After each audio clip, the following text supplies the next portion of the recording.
ഏവർക്കും അച്ചായൻസ് ഫാമിലി കിച്ചണിലേക്ക് സ്വാഗതം. ഇന്ന് നമുക്കൊരു വെറൈറ്റി ചമ്മന്തി ഉണ്ടാക്കി നോക്കാം. ചെമ്മീൻ ചമ്മന്തി, മാങ്ങ ചമ്മന്തി, തേങ്ങ ചമ്മന്തി, അങ്ങനെ പല വെറൈറ്റി ചമ്മന്തികളും നമ്മൾ കഴിച്ച് കാണും. അതുപോലുള്ളൊരു വെറൈറ്റി ചമ്മന്തിയാണ് ഇന്ന് നമ്മൾ ഉണ്ടാക്കാൻ പോകുന്നത്. ബീഫ് ചമ്മന്തി അല്ലെങ്കിൽ ഇറച്ചി ചമ്മന്തി. നമ്മുടെ ബീഫ് ഉപയോഗിച്ച് ഉണ്ടാക്കാവുന്ന ഒരു അടിപൊളി ചമ്മന്തിയാണിത്. ഈ ചമ്മന്തി എങ്ങനെയാണ് ഉണ്ടാക്കുന്നതെന്ന് നമുക്കിനി നോക്കാം. ഇതിനു വേണ്ടി 1 കിലോ ബീഫ് വേവിച്ച് വറുത്ത് പൊടിച്ചെടുത്തതാണ് ഈ കാണുന്നത്.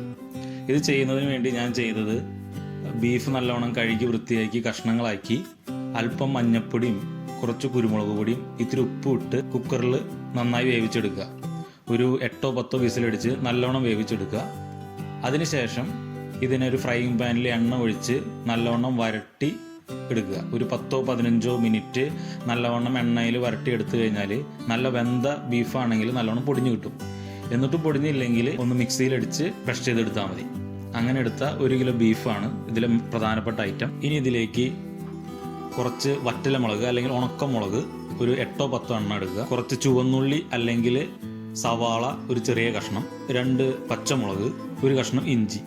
ആദ്യം വറ്റലമുളക് ഒന്ന് ചൂടാക്കി എടുക്കുക. ഒന്ന് ചെറുതായിട്ടൊന്ന് റോസ്റ്റ് ചെയ്തെടുക്കുക. അതിനുശേഷം ഈ വറ്റലമുളകും ഇഞ്ചിയും പച്ചമുളകും സവാളയും കൂടി മിക്സിയിലിട്ട് അടിച്ചെടുക്കുക. ഒന്ന് ചെറുതായി ഒന്ന് ക്രഷ് ചെയ്തെടുത്താൽ മതി. ക്രഷ് ചെയ്യുമ്പോൾ കുറച്ച് ഉപ്പും കുറച്ച് നാരങ്ങനീരും ഒഴിച്ചിട്ട് വേണം ക്രഷ് ചെയ്തെടുക്കാൻ.